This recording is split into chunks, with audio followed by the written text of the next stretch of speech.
Welcome. Hello, everyone in internet land. Welcome to another Swift live stream. My name is Jason. I'm one of the co-founders of Swift Industries. If you're new to our channel or new to Swift in general, Swift Industries is a bike packing and bike touring bag and accessory maker. We make very nice bags here in Seattle, Washington.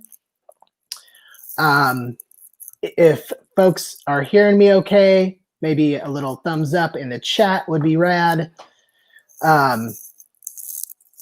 We also are tenacious advocates of bike travel and exploring by bike. Before we get to our main event tonight, I'd like to mention our annual Swift Campout event, which is coming up at the end of this month, September 26th and 27th. Swift Campout is a global call to get as many people out bike camping over the same weekend as possible. So it's not a specific event that we do here. And this year, because of COVID, we have some really great resources for how to responsibly camp and keep yourselves and your communities safe. Usually we do camp out over the solstice in the beginning of summer, but that kind of all got COVIDed. So check out swiftcampout.com or builtbyswift.com for more information about that. All right. And with no further ado, I'd like to introduce our main event for the evening. Tonight, we're having a panel discussion called Black in the Saddle, a virtual roundtable discussion about the Black cycling experience. And at this time, I'd like to introduce our MC for the evening, Devin Cowens. Sorry, Devin. Okay. Devin is a bike advocate. Devin is the founder of WTF Bikexplorers Atlanta. She's also a member of the WTF Bikexplorers Gravel Team. And with that, I'm going to pass it over to Devin, and then I'll see y'all later. Thank you, Jason, for the introduction, and to Swift Industries for providing this platform. Jason, can you push in the panelists for me, please? I sure can.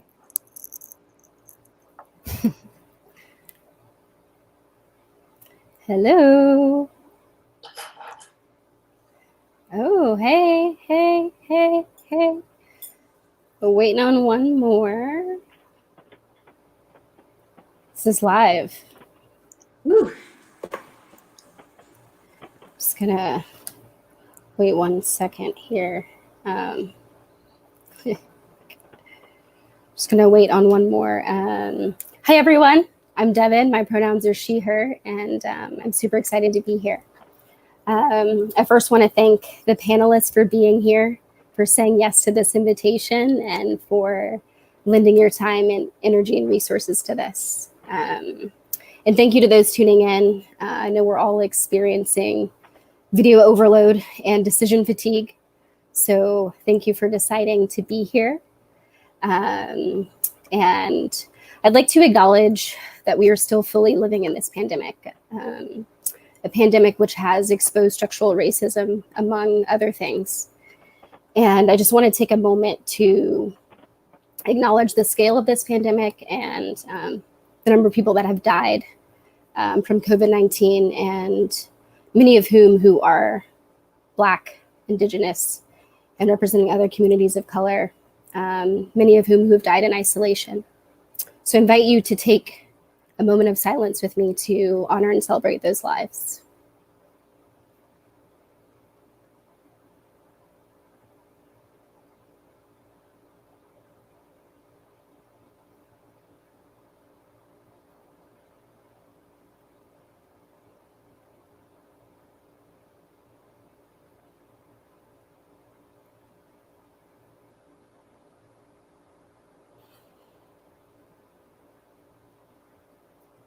Thank you.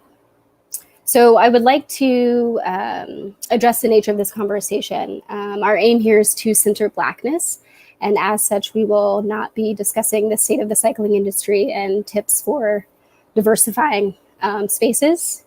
I invite you to check out resources on Google for tips related to that. And as such, we will not entertain those questions once the conversation is over. So I'm going to put that into this space. We will be discussing our own experiences as Black cyclists, and that's just what they are, our own experiences. So we will not speak for Black people as a whole, cyclists as a whole. So yeah, let's get started. I think we're waiting on one more person. Hold on. Give me 1 second. How are people feeling?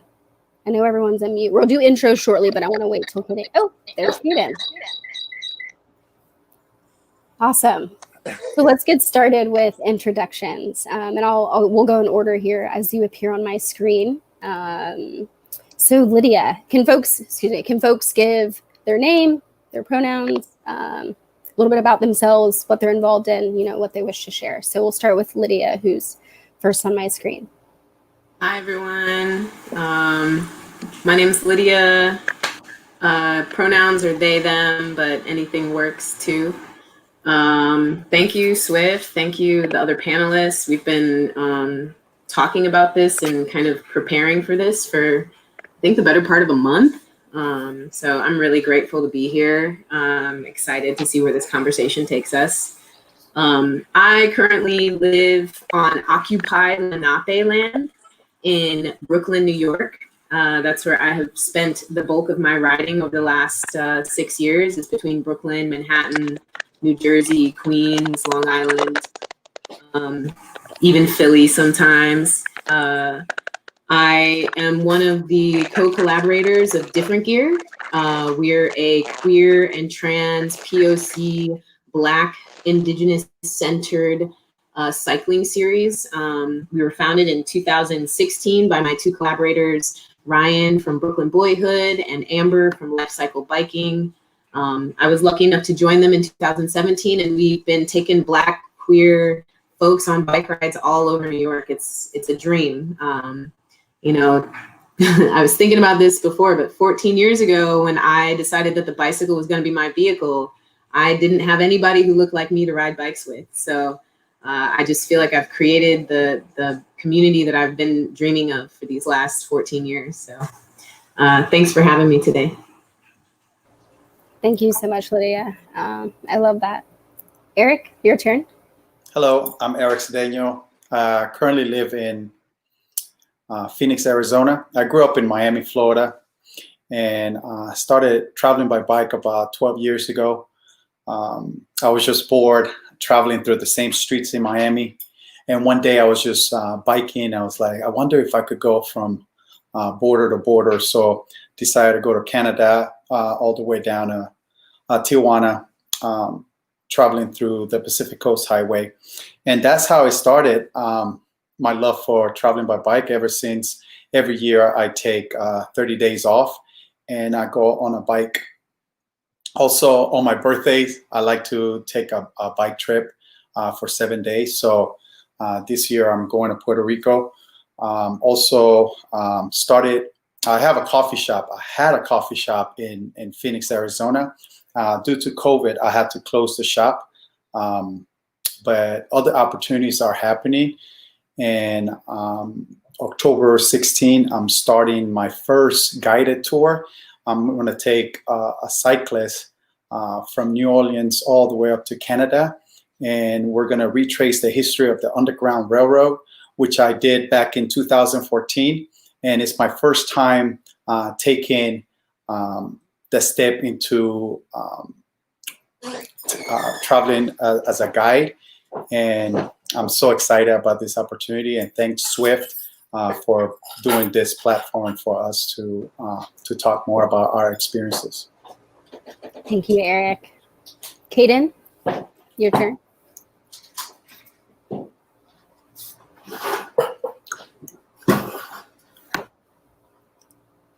Kaiden, You're on mute.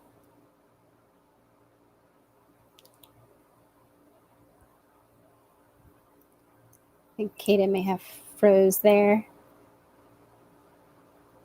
Oh. Kaiden. Hey, can y'all hear me? Your turn for your intro. Yeah, I don't know if, can you hear me?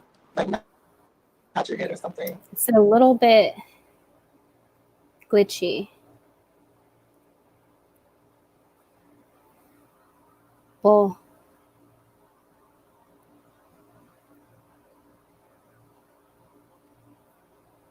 okay. Well, why don't you do a little intro while we assist Kaiden with some tech stuff. All right. Hello. My name is Will. Born and raised in Queens. Started riding out there. Found myself and really found a renewed love for the outdoors and getting into it deeper when I moved into the San Francisco Bay Area. And that was a blessing because I got to really do a lot more when it came to my cycling life and what I found joy with.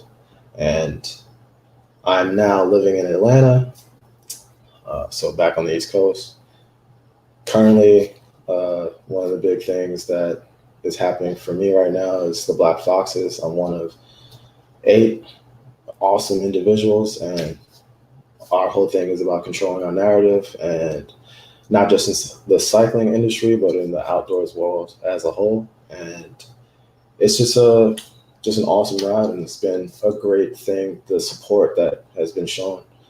Clearly, there are a lot of people out there who feel the same way, and they've been waiting for something like this. So it's just been awesome to be a part of that. Yeah. I implore you all to go check that out if you haven't. It's awesome.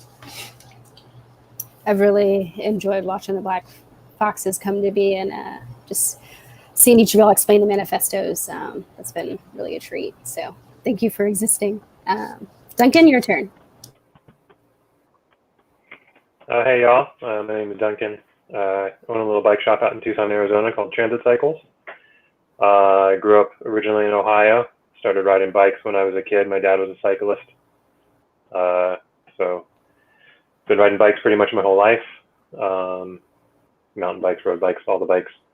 I'm very excited to be here. I really appreciate Swift for providing us this platform. And it's been really great meeting all of y'all.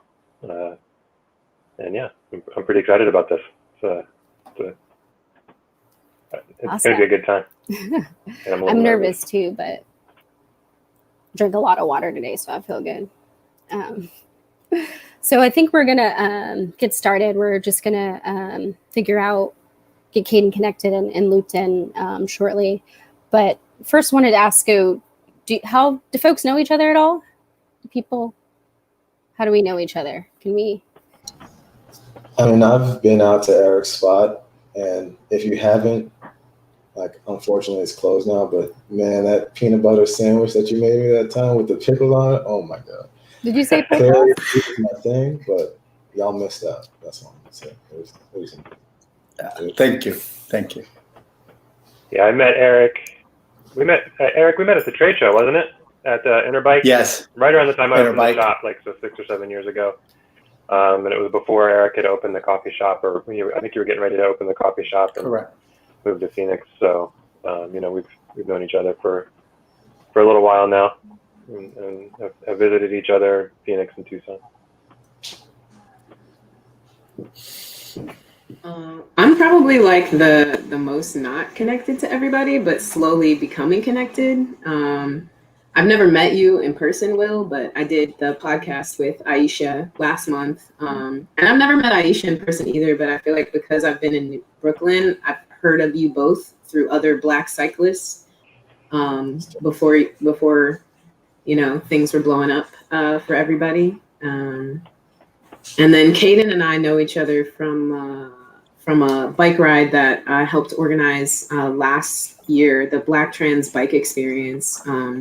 I think it was Kaiden's first time doing a bike tour. Oh, look, Kaiden's here now. Maybe she can tell us about it. Kaiden.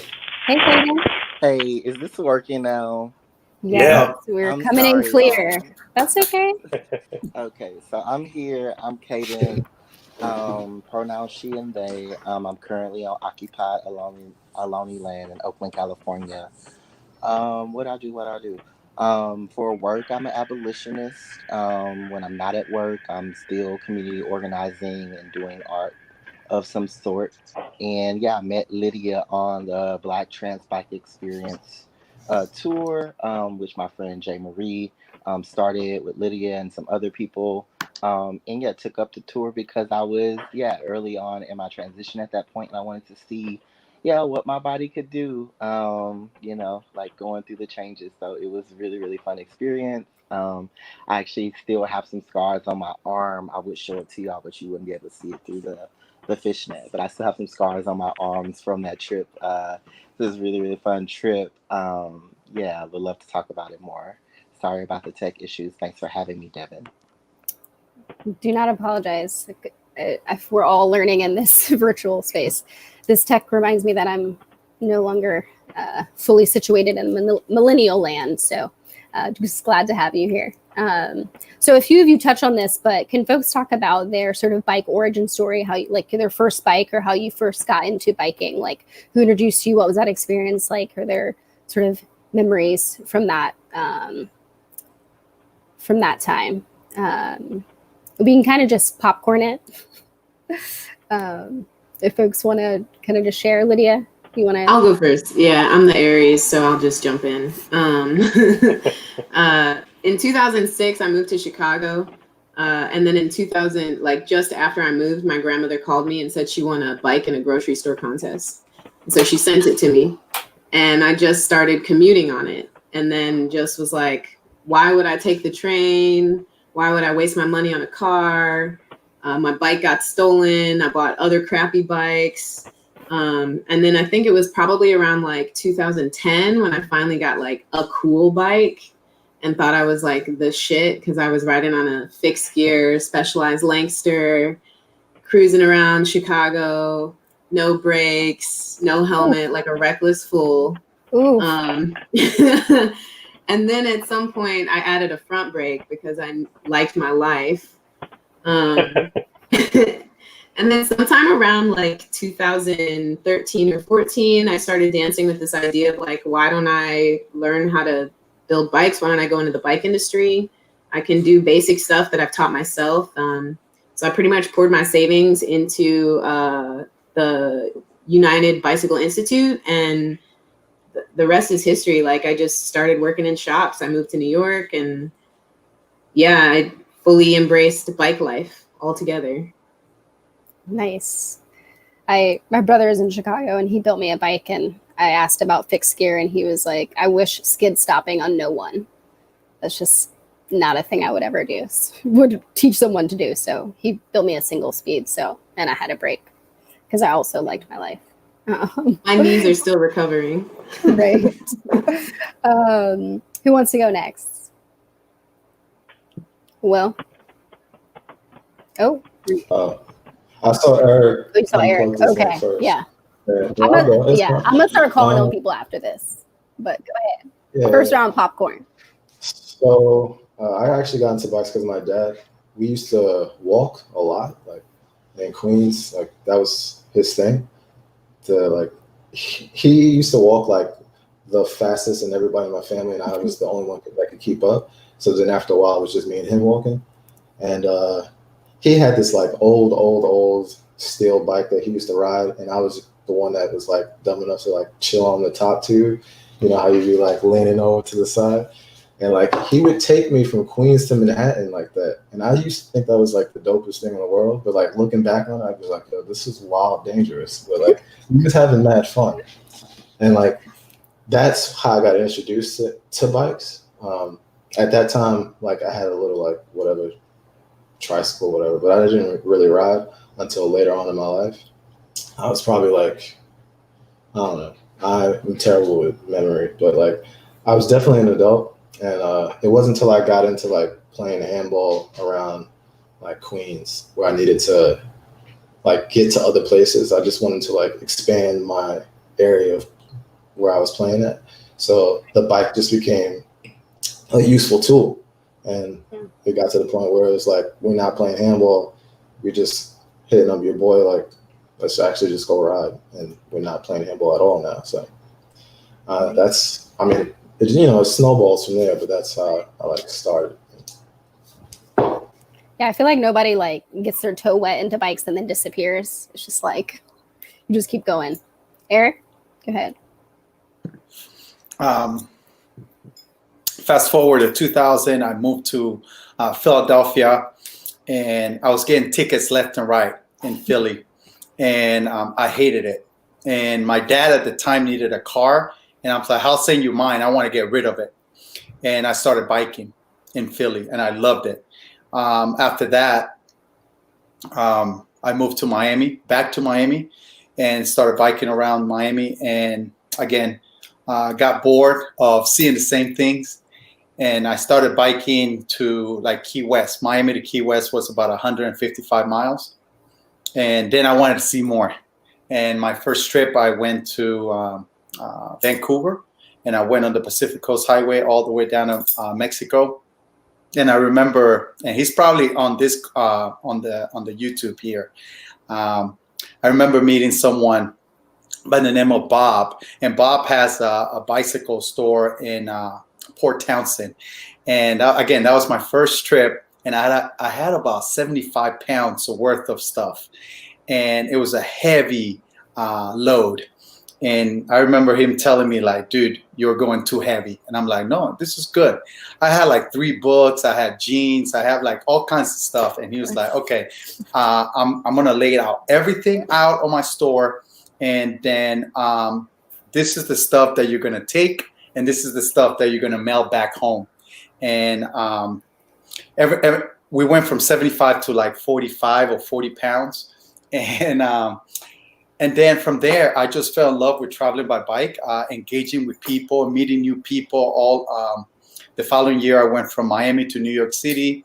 I did several trips around the country. And then in 2014, I went from New Orleans up to Niagara Falls in Canada. And I retraced the history of the Underground Railroad by bicycle. And I remember talking to a lot of people, and they were like, you shouldn't do that trip. There's going to be a lot of racist people along the way, and you just have to be careful. Maybe you should cancel this trip. And I was like, no, I'm going to go. And I had such a wonderful experience, right? To go through history and some of the stuff that I learned in high school and college, and to travel through history was very special to me. And I wish more people travel by bike. And when I was thinking about that, I was like, I wish more people travel by bike. And how do I inspire people, or how do I motivate people to travel by bike? And that's when the idea came about Bicycle Nomad. In 2014, I said, you know, I'm going to create this brand called Bicycle Nomad to inspire people to travel by bike and to see what I have seen, you know. And one thing led to another. I opened a coffee shop in Phoenix, and I just love traveling by bike. And this year, it's going to be my first year where I'm going to be taking someone on the Underground Railroad. And he was actually supposed to be going to Africa for his 50th birthday, and it was canceled because of COVID. And his wife reached out to me and said, hey, can you do something epic for him? I'm like, sure. We could go from San Francisco to LA. And he's like, no, he wants to do the Underground Railroad. I'm like, wow, that's going to take like 35 to 38 days. But so anyways, we're leaving on October 16. I'm very excited for what the bike have done for me. You know, it's now my livelihood. Absolutely. Thank you, Eric. Thank you. Kaiden, can you share? Yeah. My first bike trip that I can remember that was like, I don't know, it's definitely not as long as 35 days. I like feel like I'm an amateur in comparison to Eric. When I was in college, it was 2013 or so. So it was the end of my time in college, and I was just in like a real depressed mode. And my best friend at the time had taken up biking. And so he was like, oh, like, you're kind of sad. We should go on this really long bike ride. And I was like, I'm not going to go through no bike ride through the foot. He was like, that's too much. Ain't nobody going on the bike. So Saturday comes around, and he shows up with his bike, and I think the bike he had borrowed from someone. And we start out from Stanford, and we're going up into the foothills across the 280 interstate exchange, and I'm just so tired. But then we get up and we get over it, and we go down the hill, and like the wind was just sort of going through my hair. And I think after that, it was pretty easy. It was like, okay, cool, I'm gonna go up the hill. It's gonna be really tiring. I'm gonna go down these hills, and it's gonna, just go through my hair. And came off of that trip, and it really like broke me out of that depression, because I think it was so strenuous that like I was in my head for so long, just kind of in the doldrums, that the strenuousness of the work of moving my body on this bike like got me back out of that. And so that was sort of my first time doing like a trip that like took longer, than a few hours, right? That was like half a day or so. After that, I started, like when I lived in New Orleans and lived in different cities, just biking around to get to and fro, similar to Lydia. And then, like we spoke about, Jay Marie started the bike trans bike experience, and I was just like, yeah, I'm gonna try it and I'm gonna do it. And so that's the longest trip I've done so far. We went from Philadelphia to DC. It took about 5 days. It was, really, really difficult. At times really warm and hot at times, but other times it's just really beautiful. So I don't know where, cycling will take me next, but I've been pretty happy with it so far. Very cool. And Duncan? As I touched on earlier, my dad was a cyclist. One of his favorite stories to tell about me was when I started crawling. I crawled across the living room and pulled his road bike over on top of me. And that being said, I didn't actually learn how to ride a bike until a little later. I was about almost 8 when I learned how to ride a bike, a little like puffy BMX bike that he had gotten me. But it's sort of been all over since then. I've bought my first bike for myself in high school in my little town in Ohio, a little town called Yellow Springs, and it's a tiny little town, rural Ohio, so I have pretty deep roots there, and I got to spend a lot of time just going out on bike rides. It was an easy place to disappear. It was the main form of transportation for kids, in that town. You go to your friend's house across town, you hop on your bike, and you ride over to your friend's house. They come over to your house, and I've always just kind of been obsessed with bikes. Used to tear pages out of magazines, and my walls were covered in bike magazine pictures of bicycles, pictures of people racing their bicycles, all of it. So that's kind of my background, and always wanted to work in bike shops, which is what I've spent most of my life doing. Until I opened transit about 6.5 years ago. Cool. Yeah, I think my adult memory of my first bike is the one my brother built, and I remember I used to ride around DC on single speed with headphones in, dancing hands free. I was like, no one could touch me. I would never do that. I mean, I can still dance and ride hands free, but I don't ride with headphones in because Atlanta is dicey, but I was like fearless then. Now I'm like clutching the brakes going really fast downhill. So things have changed, but cool. So I'm curious what folks have been doing in quarantine. What's your time, I guess, during this pandemic over the past 6 months? I guess not everyone is, still quarantining at this time, but yeah, what have been your, what are ways you've been finding joy? What have you been up to since March, really? Since we sort of, the theme, I think, of this time is pivot. Can folks share? Yeah, I've been working too much. Bike shops have been crazy, So I've been working a lot, haven't been doing a lot of riding, unfortunately. outside of just commuting. Spend some time with my kids as best I can, and just working a lot. It's been interesting. I at the beginning of this, I was in the Grand Canyon and kind of came out to the shutdown in Arizona, my first backpacking trip in the Grand Canyon, and it was very surreal to sort of transition from that space and that amazing time into a very different world than I left a week earlier. And it's been a difficult thing for me to kind of find my way back to the bike in a recreational sense. That's my main form of transportation, so that's how I get around. But it's been a really interesting 6 months, like you say. How have things been overall at the shop, just in terms of transitioning and traffic and that kind of thing? It's been good. We've limited space. It's not a very big store. It's under 1,000 square feet, so we limit access 1 or 2 people at a time. Our open hours are pretty brief, just a handful of hours, and throughout the course of the day. Require masks, all that kind of thing. And it's overall, it's been a really, it's been positive in terms of the community's response to what we're doing. We've had a few people get grumpy with us. They can't. It's hot here, and it's been very hot this summer, and they don't want to wait outside, which is very understandable. But over and all, people have been really patient, really great. The industry is a mess right now in terms of availability and everything just seems to take 2 or 3 times longer than would be normal, and again, the community overall has been really pretty wonderful in that regard, which, by and large, my time in the industry, that's what it's looked like, which has always been interesting to me.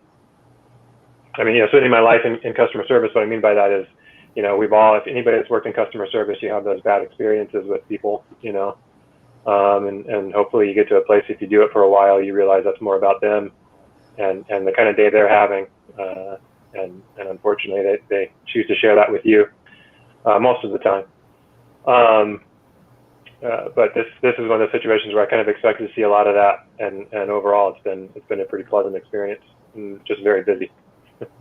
Yeah, absolutely. I've seen that with a lot of the shops here. Just managing the flow has been insane. So, Will, were you going to share how you've been spending your time? Oh, well, I mean, it's kind of strange because starting off, it was a lot of unknown and a lot of information that with COVID, you're just like, what are you doing? What's going to happen? What can we do first? But at the same time, as time went on and we kind of educated ourselves with procedures and guidelines and how to stay safe and responsible, we started to think more about, and when I say we, I'm talking about my wife, Aisha.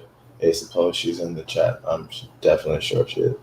And it was a lot of trying to find a way to get back to that safely riding like we were, because we were used to riding so much and just doing a lot of activity, and it goes to a halt. You're not doing anything. You're indoors.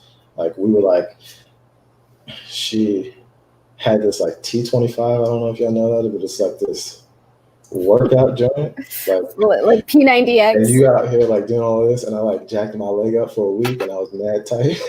I was OD pissed about it. I couldn't even ride the bike. We went for a ride the next week, and I was 10 miles in the ride. I was no. I was actually upset. Looking at her, what did you do? And she was like, let's just go home. But it was we were just doing everything, trying to stay busy and not just become a couch potato, because Netflix is real. I could just sit on Netflix all day. I'll find a queue long enough to make it happen, but after a while you need to do something else. So it's yeah, see, she's in the chat. But it's reading. We found a lot of different ways to still engage in the city. So finding Black-owned bookshops, we found a lot of that, and making that a thing. So getting away from the Netflix, and learning for me has been a thing during this COVID. And when I'm saying learning, phrases are coined, like it was a black boom. I don't know if y'all's paying attention. I'm sure everyone in this panel noticed, but like once COVID hit and everybody was indoors, it started to be like this. Everyone wanted to pay attention, like the black rider out of nowhere, right? Like it's like we just popped up out of nowhere on social media, and businesses was like, wow, black people ride bikes. And because of that, there was also a lot, I'm talking about for me personally right now, it was also a lot of learning that I did from like the black women who were like always in the forefront, like putting out information.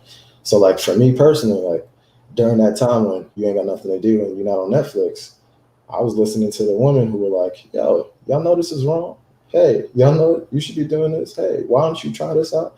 And it was like, for me, I found out a lot that I could do, like using my voice and speaking up where I should. Yeah. So, and I think that was more important than like any bike ride I could do. But I'm gonna stop preaching. My fault. No, That's what we've been doing. Go ahead. But now we have a point where we like, all right, we're starting to plan stuff. So like, not exactly, you know, I'm not gonna front like I'll be out here doing like 200-mile rides. That's not my thing. Like I'll get it in and then I'm going home. So like now we're doing like stuff closer to home. Whereas before, like the first week we were out on the trails, it was like, who are these people? And it's awesome because like everybody's back on bikes, but it's like, I also don't want to be here because, you know, we don't know what COVID is yet and I'm trying to live. So people were coming out the woodwork. Yeah. Especially in Atlanta. I'm like, where all y'all been? Yeah, it's like, oh, you like bikes. Because we got nothing to do. But like now that everyone's like kind of like, I'm over this, the trail's is empty again. So Right. But that's me. Yeah. And then Kaiden, how have you been spending quarantine, or how have you been finding joy over the past 6 months? Yeah, I feel like those are two different questions. You're I've right. been working throughout quarantine, so protesting, trying to get police defunded, trying to get the sheriff defunded, trying to make sure the jail gets closed in San Francisco, County Jail 4. So yeah, abolitionist stuff has been, as Will said, it was interesting because I feel like, the last thing I can remember before quarantine started was getting my hair done and biking back from Fremont having a chain pop off of my bike. And then a few weeks later, it felt like all of a sudden everybody was in the streets. And abolition, which I think at the time, like prior to, this moment, was something that, it felt like, you really had to explain to people and argue to people about. It went from that to like everybody trying to volunteer and join the campaign, so on and so forth. So it's been definitely like a wild ride with the, stresses of working and like, wanting to see things be successful and move things forward in this time, while at the same time, managing, living in the house with multiple roommates. There are days where I've just been like, let me clean the house, let me clean the backyard. There are days where, I would go out and walk around the lake or go hiking in the area, rent cars and go on trips, just far trips somewhere. But I feel like the horse that, I rode into this conversation on isn't the horse I want to ride out on. I would say the like most interesting part recently has been in California, the fires, right? And just like an inability to really be outside because air quality is just so bad. And I grew up in a community that, had bad air quality and like struggled with asthma and bronchitis as a kid. So in, the past few weeks, since the fire started, I've actually been kind of like back inside a lot. And so it's, quarantine is the pandemic has been, I feel like, I'm just like, like 2020 is this wasn't what I was trying to see this year, and I'm sure a lot of us weren't trying to see this year, but I think that yeah, like whether, you know, you're talking about abolition or whether you're talking about environmental justice, I think that, or whether you're talking about Medicare for all, right, or socialism, right, that like I think this moment has really shown the ways in which, right, like we need to really reorganize our society, our culture, our country, in the way we approach these different, you know, issues if we really want to be able to have a beautiful, connected livelihood. You know, we just can't care about, you know, biking and transit justice because the environment's burning. And it's so many things to work through. So I think I've been, you know, in that place, in that position, and also just been creating more spaces I have time to do when time is left over to be with my partners, and to, yeah, to do art. And then, yeah, I hook the PlayStation up, and sometimes I get on Twitch and I play my video games and I stream them. I do a little Sonic some days. One of my days is like Bioshock Infinite's the thing. You need to get on it. So I've been playing that game. It's crazy. Resident Evil games. Like, I just be everywhere. So it depends on the day. And some days I cook really big meals. So yeah, try something different every day. Whatever keeps me busy and keeps my mind, you know, occupied and keeps my spirit as peaceful as possible. Absolutely. I feel like I've experienced this pandemic in waves and phases. And I'm glad you highlighted the intersectionality and the interconnectedness of these systems that we can't, you know, focus on one without discussing the others. Lydia, can you share? Yeah, yo, quarantine was hard. I don't know. I'm an extreme extrovert. I like do 8 million things outside of the house in one day and live in the busiest, most crowded city, New York. I was working in a shop. I was going to school, playing pool with some teammates, like doing all the stuff. And then suddenly I was like, okay, everything's closed. All right, we're taking a break. I live with other people who had concerns about their health. So I had to really like do some soul searching and figure out a way to shift into a different role. For those of you who don't know, I was working for Trek Bicycles for a while. I shifted into a customer service role. And that really showed me how much the country is just so divided that people live in a complete dissonance, like a cognitive dissonance, where it's more important for them to yell at somebody on the phone about the bicycles that aren't in stock than it is for them to go educate themselves about what has happened in Minneapolis or Kenosha, or why it is that after Memorial Day, everybody was in the streets, right? There was a lot of like psychological warfare happening here in New York in that time, right? For folks who were on the chat, like we were dealing with helicopters 24 hours a day. I know most of the major cities in this country were dealing with that. And then we moved to like fireworks long into the crazy nights. You know, I was like Will, trying to just be outside. I rode my bike too hard. I did pigeon pose yoga one night, and all of a sudden I was like down for 2 weeks.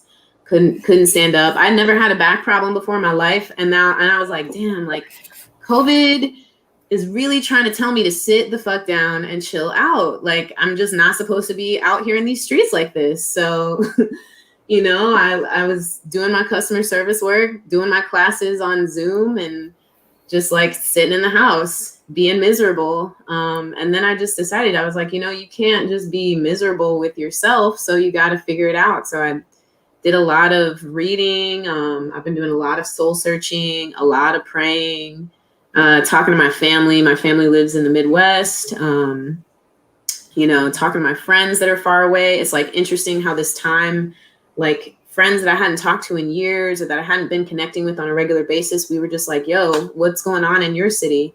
You know, I have some pretty close people out there in Oakland, and listening to them now feel like, oh, we started to get to go outside and now we can't. And I'm like, dang, like, I'm going to be grateful then that, like, even though I feel like New York City is like, you know, on some weird shit, I can go outside again. I spent this time getting very radical, organizing with the housing movement here. We're still trying to get rent canceled. I don't know if any of you guys are tired of trying to feel like you have to pay rent just because somebody else needs to profit off of your rent. But a lot of people are still out of work, right? A lot of people still don't have income, and didn't have income for 6 months, and are expected to pay student loans and rent and utilities. And I'm looking at countries like Italy and Spain who were like, we're going to cancel rent. We're going to cancel these utilities while people have to stay at home. We're going to take care of our people. And then you see like Black men being shot by our people. You know, you see trans women being beat up in the street, and you're just like, damn, like America is not the greatest country. And while I love bicycles and they bring me joy, I'm scared to be on the street on my bike sometimes. And the juxtaposition of how COVID just brought everything to light, and people had time to show up to like the protests, to the events, to the actions, it really like inspired me, and it still inspires me. I feel very moved to think about what Will said, that he was like, let me listen to the Black women. Like that makes me believe that like we are seeing the shift that needs to happen, because, you know, we have to keep moving and fighting and pushing, whether it's to be seen in the bike industry, whether it's to tell our own stories. So this time has like really inspired the most radical sides of me, which I feel like bicycles also do, right? Like I feel like bicycles are such a radical thing to get into, and we don't think about it that much. But like to not have a car, that's radical in the United States. To ride up the Underground Railroad, that's radical to me. Like, I want to go on that ride with you, Eric. Invite me next time, please. Sign me up. Yeah. So that's, you know, that's the joy, is like finding it inside myself and moving it out and sharing it with the community around me, really. Yeah. I hope you've also been making time for rest. Yeah, definitely. That is very important. Eric, what about you? Well, so I'm going to go back to February before COVID, right? I got married in February, so that was fun. And then March, we went to COVID.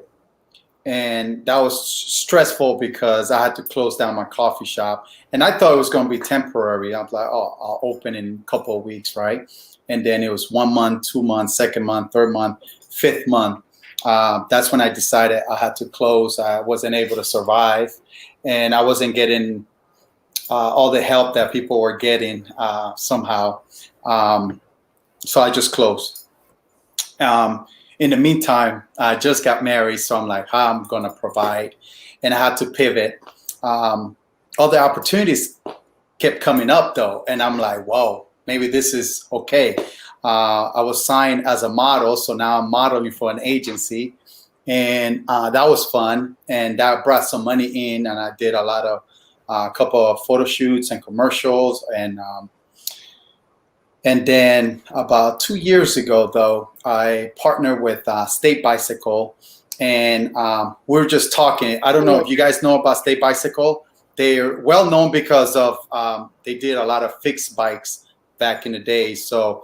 And now they are getting into gear bikes, and they reached out about a year and a half ago about maybe doing a partnership and doing their first gravel bike. And they were like, let's partner and let's do a state bike / bicycle nomad. I was like, wow, blew me away, because that's like, that was my dream. About 3 years ago, I put it out in the universe, and I said, man, if I could have a bicycle named Bicycle Nomad, that would be awesome. And so we're doing a limited edition Bicycle Nomad that is coming out October 10th. And there's about 100 bikes that State Bicycle made. And it's so dope. It's actually the bike that I'm going to ride, the Underground Railroad. So I'm excited about that. So a lot of people are like, man, I'm so sad that you had to close your coffee shop. And I'm like, oh, I'm not sad. Maybe that chapter closed and other opportunities are happening. So I'm excited. I had to pivot a little bit. I've been riding a lot too, like on the weekends, on the weekdays. I live in Arizona, in Phoenix, Arizona. So I think we had like how many days we had, Duncan, of over 110 degrees. We had like 50 days, so 55 days of 110 plus, a couple of days 115. So we have to go biking really, really early, and then get out of the bike around 8 o'clock. So you have to start like 4:30 or 5:30 if you want to get some miles in. But yeah, I mean, weird times, but yeah, I'm looking at the silver lining right now. Absolutely. Yeah, I feel like I've had an emotional awakening over the past 6 months, and I've come to, after the Ahmaud Arbery killing, I didn't go outside for 3 weeks, which felt just really unsettling for my soul. But I've really come to find peace in being alone, which is a new thing for me as an extrovert. And I've really leaned into journaling and therapy, which 100% support therapy. So I'm just going to put that into the space. So it's actually been 50 minutes, which is crazy because we just started. It feels like we just started talking. But I wanted to see if folks want to share about their experience, a specific bike experience or specific time on the bike, kind of share their own stories about their bike adventures. And I kind of want to open it up and see if folks want to share about that.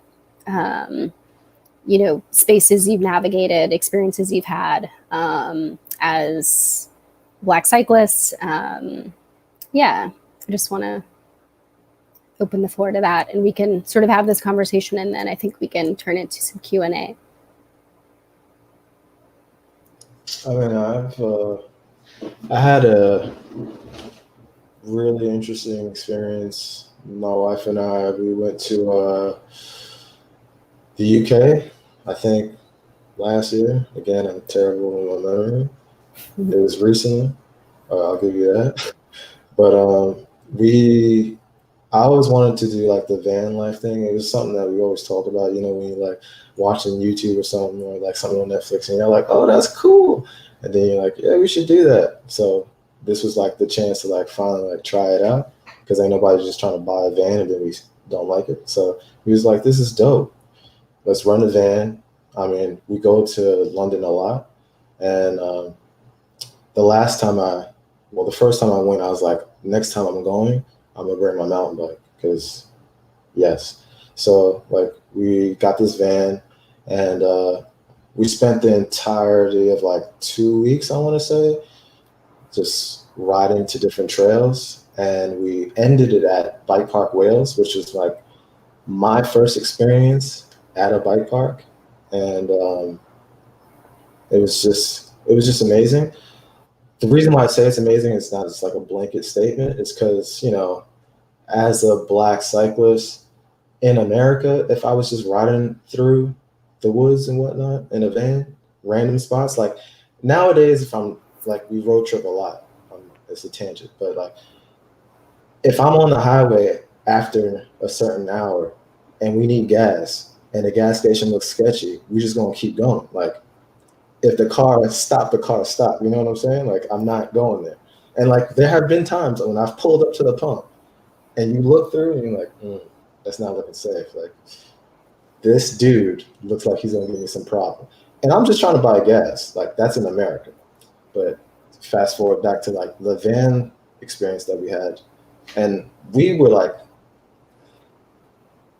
I know if anything would happen, my sister would find a way to like fly to the UK, right? Like, again, side note, I'm sorry, this is how I talk. I fell down on a ride in Spain, and like the Garmin thing was like buzzing, like crash activated, sending text messages to everyone. And my sister was already looking up like the Spanish embassy.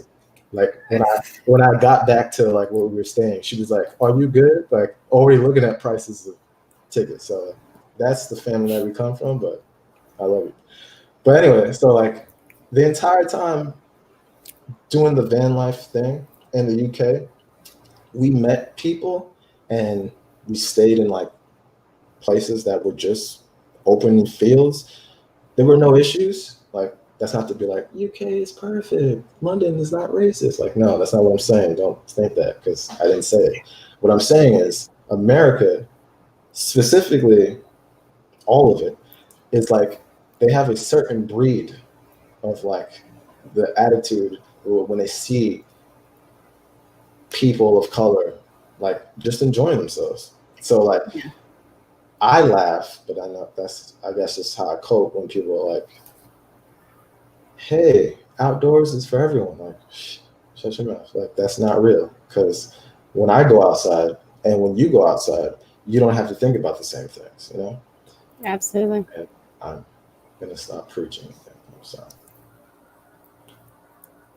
I did want to just mention, if folks have questions for the panelists, feel free to drop those in the comments, and we'll get to those in a little bit. Lydia, did you want to share? I'm calling on people based on when the mic comes off mute. Go ahead. I kind of just like wanted to sort of echo what Will was saying about like the outdoors is for everybody. You know, my first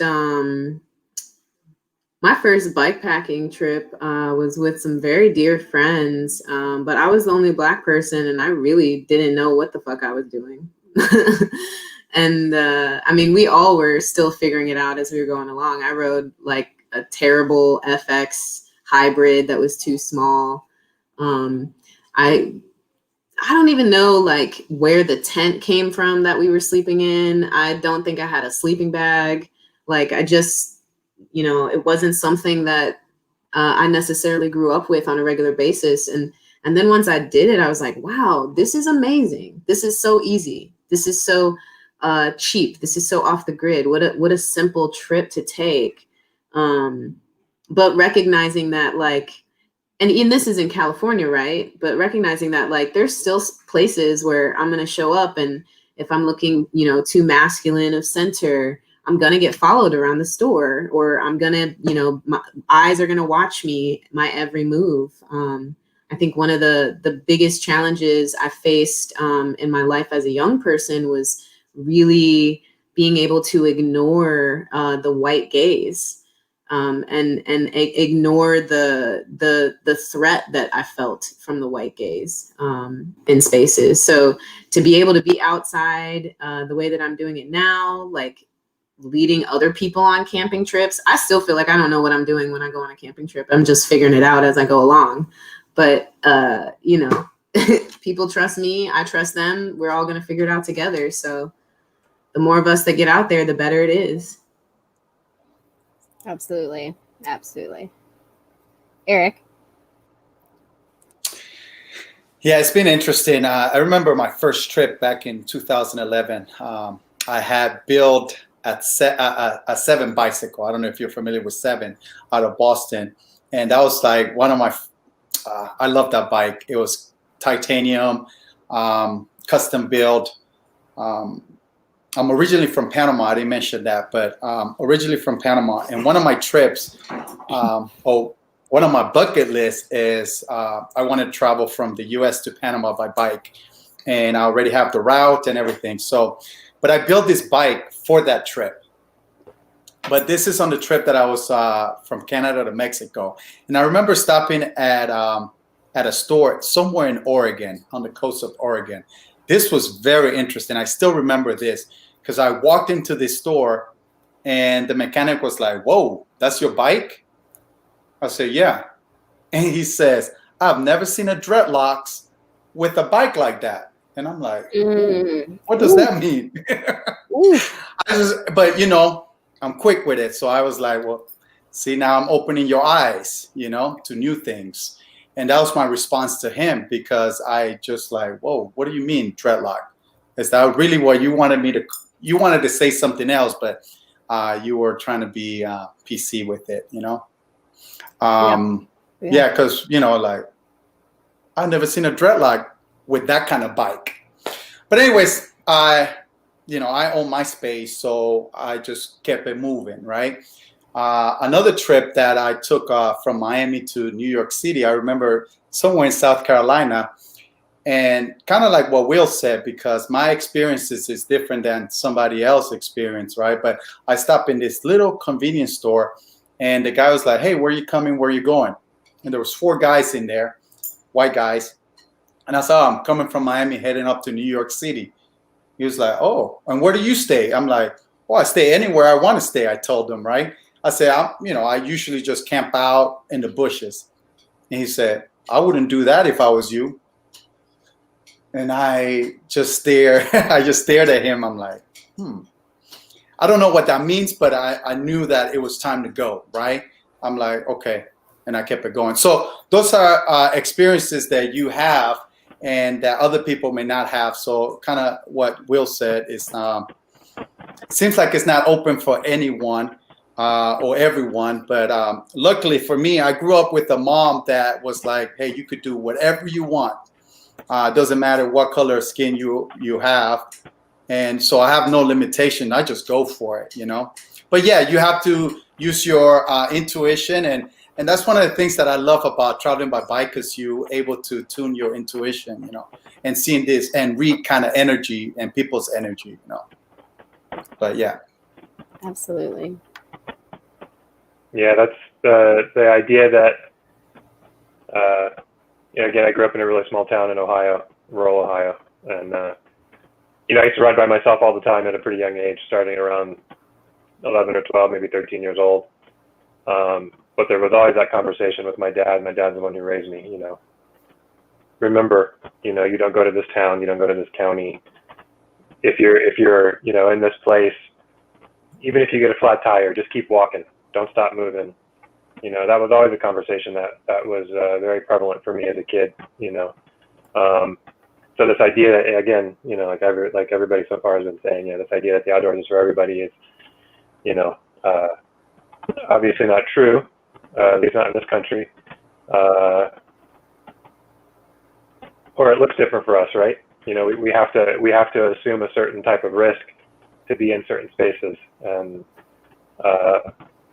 it is interesting sometimes, when you go on bike tour, if you're with other folks, they talk about, you find yourself, maybe you planned a route, right, based on what you're seeing on the internet, based on looking at Google Earth and things like that, and you see this, this route, and you get to a gate, and you got to cross private property. It's a conversation that, for me, that's something that gives me some serious pause, and I don't know if that's the same for all Black people or for all people of color, but that's always been something that's been I've been very aware of that since a really young age, because of what I used to do when I was a kid and running around. Every once in a while we would just go explore and we come across a gate and it's like, oh, this is private property. And frankly, a lot of my white friends, no problem, I'm gonna go right over that gate. For me, that was like, oh, I'm going home. I'll see you all later. Like, I am not putting myself in that space. So that's a big one for me. 1,000%. Yeah. There's a bunch of routes here on Strava that my friend and I will pull or ride with GPS, and I bike with a good friend who happens to be white, and we went on a route further out of the city, and like there were half the route was through private property. She's like, "White dude made this." I'm like, "Yeah, like somebody just hopping fences, like," and I'm just never gonna hop a fence, break into, like, I can't assume that risk because I'm scared for my life, and I think that sort of confidence with which folks move through spaces is something that, I just don't have as a black woman, so folks, meaning white folks. Do folks want to share any other stories, or are we all ready for some Q&A? What are we feeling? Q&A. All right. Okay. I'm gonna scroll through this.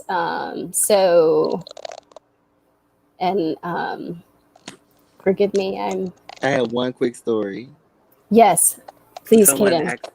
Someone asked how the cycling industry can support Black people, and I don't know if this is relevant, but it's been on my mind for a while, as I forgot this story even happened for a while, because it was a few years that I actually wasn't biking at all, and it was really triggered by this. I was living in New Orleans at the corner of Esplanade and Claiborne, and I house with like 16 people. If it's people in here who've lived in New Orleans, you know, for a while, like they know where I lived at.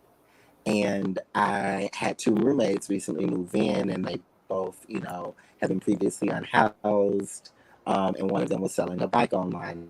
And I had 2 bikes, one for myself and one for my long-term partner who was living with me at the time, at the house. And, you know, thankfully had a good relationship with the landlord and the property manager. And so, you know, at home, and although I had like 16 roommates, this ended up being, for some weird reason, like a moment where I was the only person in the house. And so I go out, and like someone's at the gate, and they said, oh, you know, someone's like, you know, I heard someone's, you know, selling a bike here. Can I come in and see it? And, you know, I'm just like, you can see it, you can't touch it. Like, you know, my roommate, you know, like aren't here right now, but like, I'll show you this bike. And so, this white man comes into my, you know, to my area, looks at the bike, and it's like, well, you stole this bike and blah, blah, blah, blah, blah. Like some, excuse my language, but like some, you know, weird, I don't know, I think in a way, like sort of like predatory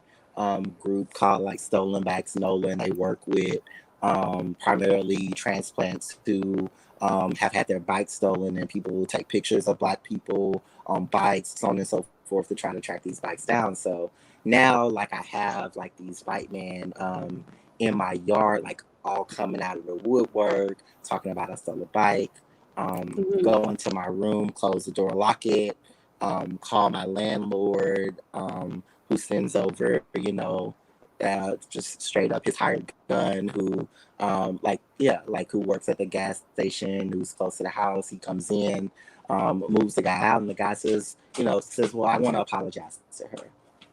And so I come out, and I'm like, well, you know, what are you going to say? And what he says is something to the extent of, well, you must understand why I would have thought you stole the bike. And then proceeds to like point out, you know, some of my roommates' bikes, right? Who are like, you know, white actually. And it's like, well, is this bike stolen? And they come out, and at this point, like the property manager, you know, tells the landlord's guy, like, yeah, they just gotta leave. And he's just like, yeah, like, leave, you're harassing my people, you know, I have a gun, you should leave, you know, Louisiana Castle Doctrine.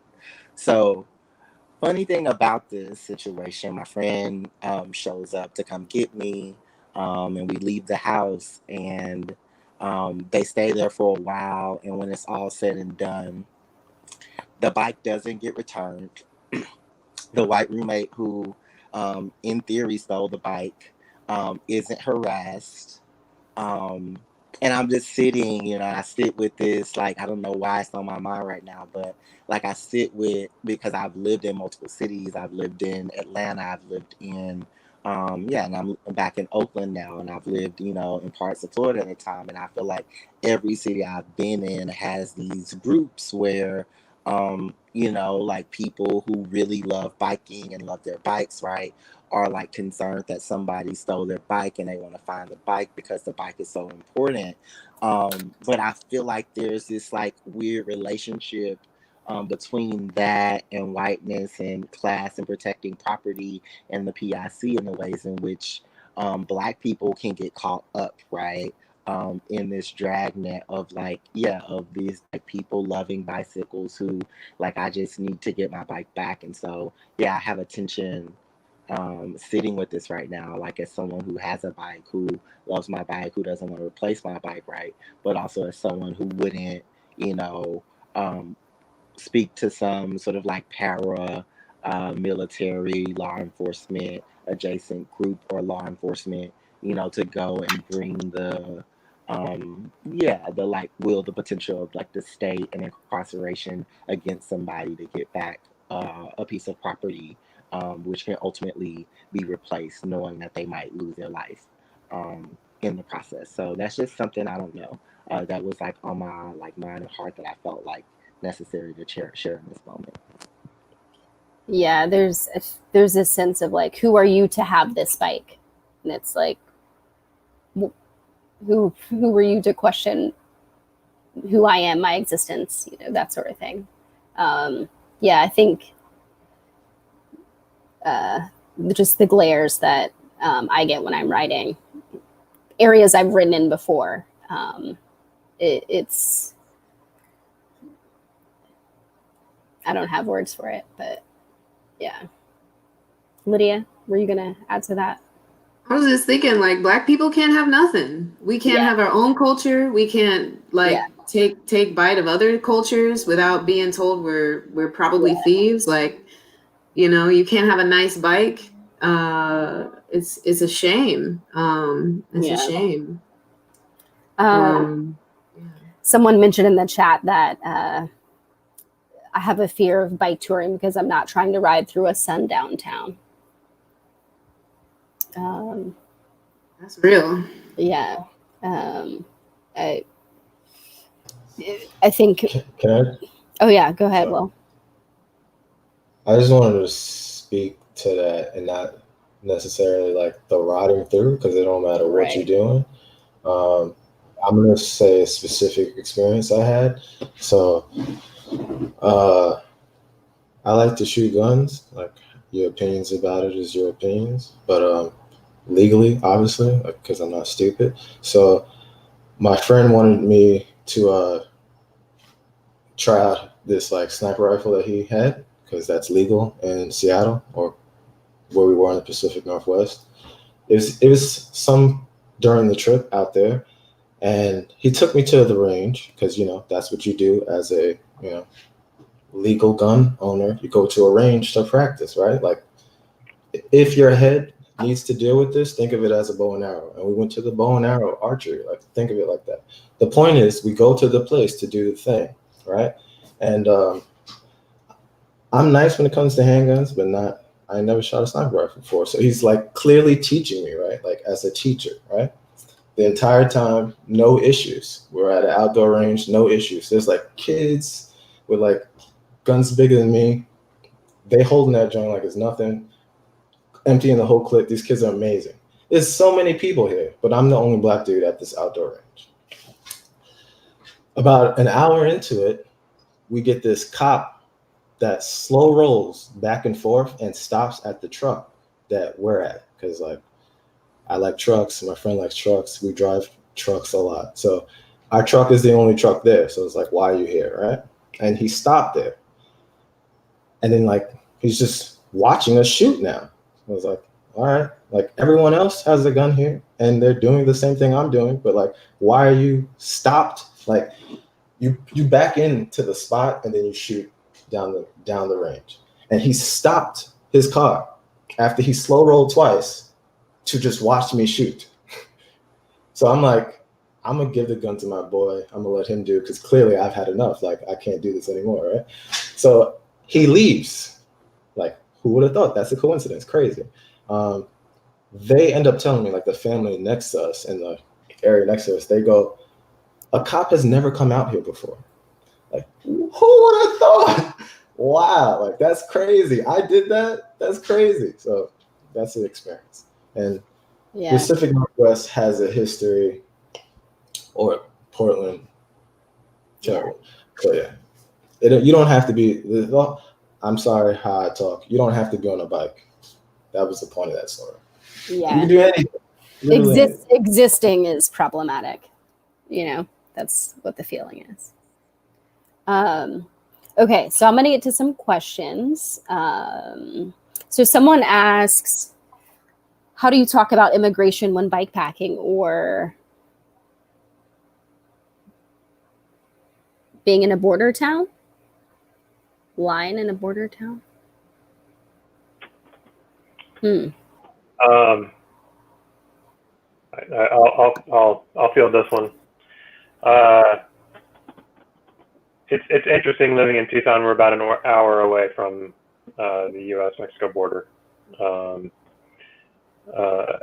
and it's been very interesting in the last couple of years. We've had a big influx through the winters of people coming down to do bikepacking trips, and a lot of the most well-known bikepacking trips down here take you kind of between Tucson and the border, and will get you, some of the routes will get you within maybe 20 minutes of the border. And it's very interesting to me how people approach that.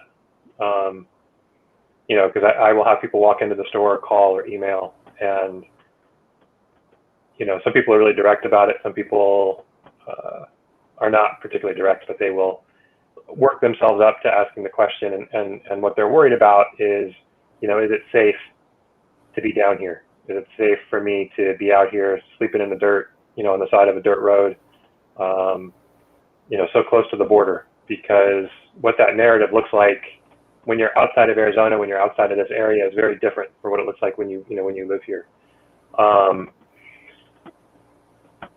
And I can tell you from my own experiences, the thing that's most scary to me, frankly, about being, you know, between Tucson and the border or near the border is not, you know, the people that are, you know, in the desert crossing the border. They want nothing to do with you.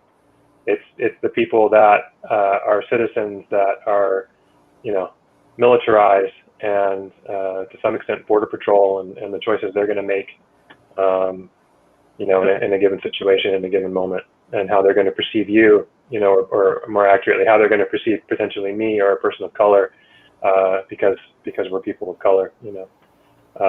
Having grown up in Ohio and nowhere near the border, it was really interesting to me, my first couple of years in Tucson, randomly being stopped on the street by not cops, normal cops, but by border patrol agents asking me where I'm from.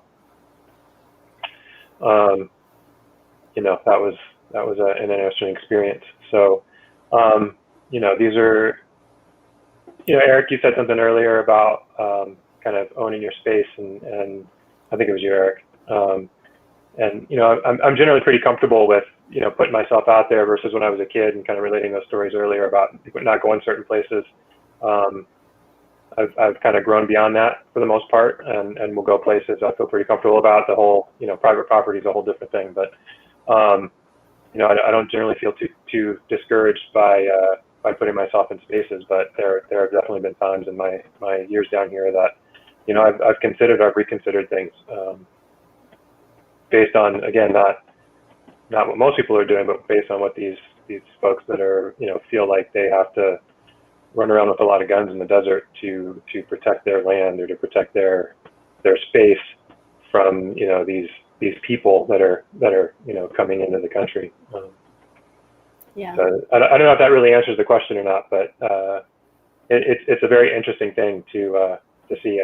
Most of the time, I guess, to more directly field that question, what I try and do is sort of just educate people about what, you know, what's going on around the desert, point them in directions about, you know, how they can learn more about what's really happening down here, in that regard, and the organizations that are working to try and keep these people from dying, you know, when they're out there on the desert. Yeah. And if they, you know, and those kinds of things. So. Do y'all feel safer traveling in a group of other Black folks, or is that sometimes worse? Yes. I feel safer in a group of Black folks because we keep ourselves safe. I think one of the things that I've learned through this experience with different gear, because we've had moments where we were stopped, we're all, you know, different looking kind of Black folks, sometimes more masculine, sometimes more femme people show up. But no matter what, if there's some, you know, we had an accident with a vehicle, it was a fender bender. It wasn't anything terrible, but, you know, one of our riders fell off her bike, and we, you know, just had to stop the car and be like, hey, dude, like you hit somebody. And the funny thing is we weren't trying to make a scene. We were just trying to make sure that our person was okay, make sure that the vehicle knew what he did. Nobody was trying to call the cops. And then out of nowhere, this random white dude who wasn't there when the accident happened suddenly showed up and was suddenly like the police of the moment. And I'd never felt safer than that moment when all of us Black folks stood up and said, excuse me, sir, we're going to call the cops on you because you actually have no reason to be here in this situation.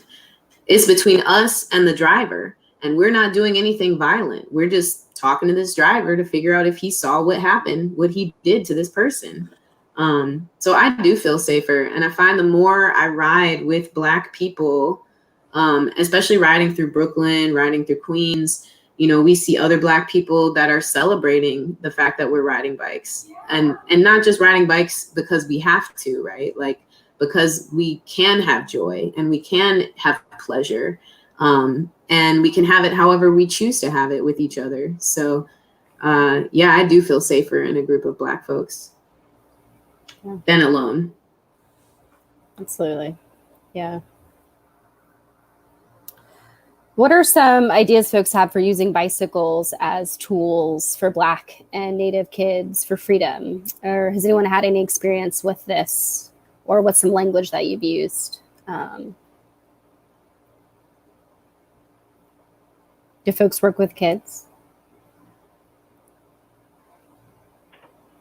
Not really. There's an organization in Tucson that gets some kids riding and racing bicycles, but it's not targeted specifically at people of color or Black kids.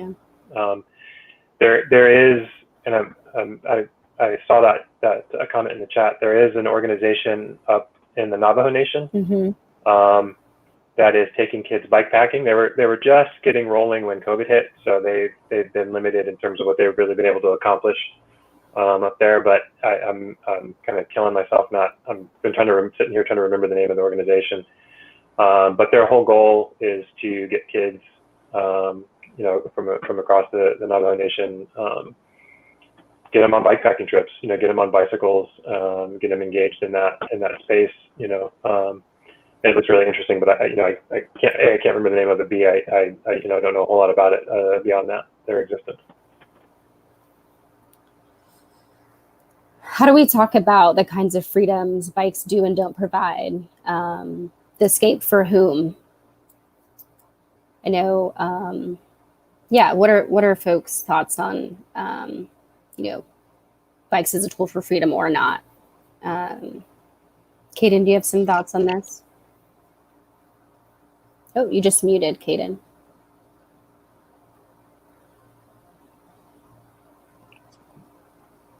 Oh, yeah, can hear you now. Yeah. I would say, yeah, I feel like that's a hard question to wade into for me as a Black trans person, because I feel like freedom, as I understand it, is always conditional and can be revoked at any time, right?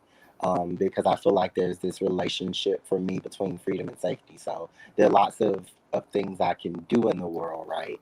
But that I say what comes with that, right, is that in doing and being in the world and being free in the world, right, I'm still a Black non-binary trans woman, and so I come up against, right, both transphobia and racism and misogynoir, right, all at the same time. I would say, the moments that I've most felt free on a bike have often been with large groups of people, whether it be a bike protest or a night ride with a lot of people and a lot of lights on the bike. But I would also say I think that living in Oakland, living in the Bay Area, I will say that I often feel much safer being on a bike than the bus or the train, right, to get to and fro, because I am moving faster. I don't have to talk to people. I don't have to deal with the man or woman who's attracted and interested in me, coming and sitting really close to me and staring in my face on the bus, right, and proceeding to really demand my attention in a certain kind of way. I think too that, right, this freedom on the bike looks different in rural areas and Black rural areas, as opposed to white conservative rural areas, or it looks differently in mixed or Black suburban spaces, as opposed to primarily white suburban spaces. So I think that it's luminal and it changes, right? And I think that whether we're on a bike or in a car or on the bus or on the train or a plane, right, freedom still, right, is going to be tied up in the messiness of the power systems and structures of America, right? So it'll still be, the closer you are to, wealthy, property owning, white, educated, northern or western, background, male, hetero, cis background, like the safer, right, you'll always be, and the more access to freedom you will always have. So I don't know if that answered the question, but that's what came out of my mouth. Absolutely. You did answer the question. Thank you. Lydia, did you want to add to that? I saw you saw the snaps. Okay. So another question, what do you think being an ally and or anti-racist means for white folks in the cycling space?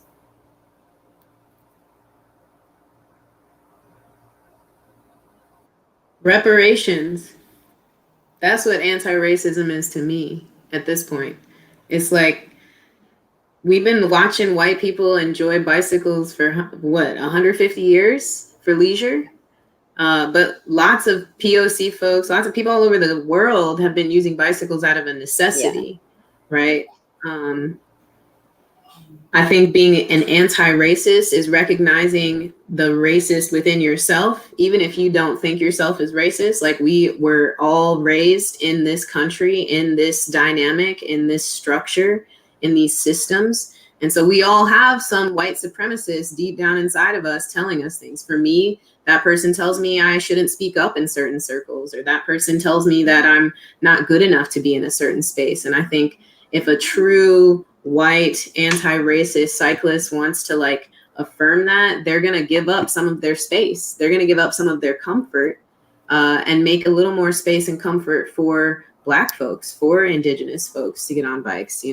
That white dude who has a garage full of bicycles that he's only going to sell if he can make lots of money, rather than maybe donating one or two of those to someone you've seen who has a crappy bike, the shop owner who, consistently gives raises to his white employees, but doesn't really offer much to his Black employees, needs to think about why he's doing that. I've come from a very specific situation working for Trek, recognizing that that's a company that while they can say Black Lives Matter, they're still going to sell bikes to police officers and not recognize that in of itself is racist. That in of itself is upholding a status quo that doesn't help anybody here, right? Let's just say it. Jacob Blake was shot by a bicycle cop.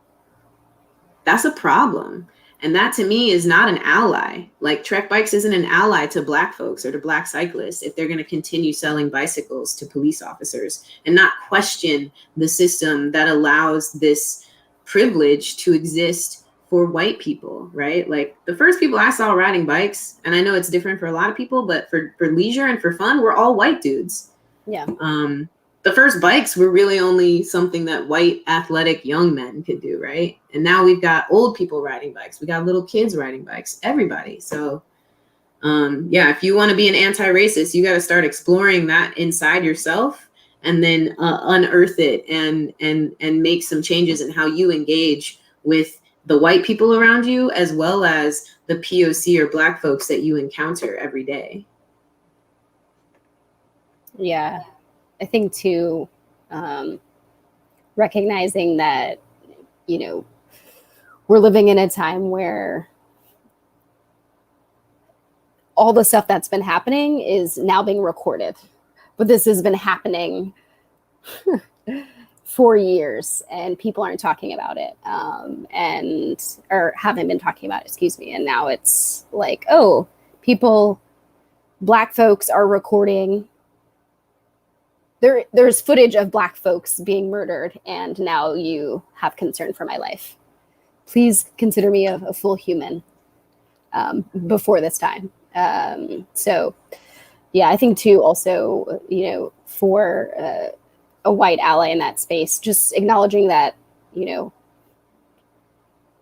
all learning, we're all going to make mistakes, and this is an opportunity to pat yourself on the back for good work you're doing. This is something that is long-term, steady. This is not going to end, and then the quest to become an anti-racist. So, yeah, do folks have other thoughts to add? We've got one more question that I want to ask, and then I'll give everyone an opportunity to share the final words. think Lydia kind of hit the nail on the head. Yeah. So last question here. Someone says, WTF Bike Explorers is a rad group that I love supporting and bringing awareness to, even if it's not a group for me. Are there similar groups for Black riders that we should know about and support? So if folks, each of the panelists want to share any groups that they know of, they've been involved with in the past, even if it's not current, that you want to lift up and bring to the conversation here.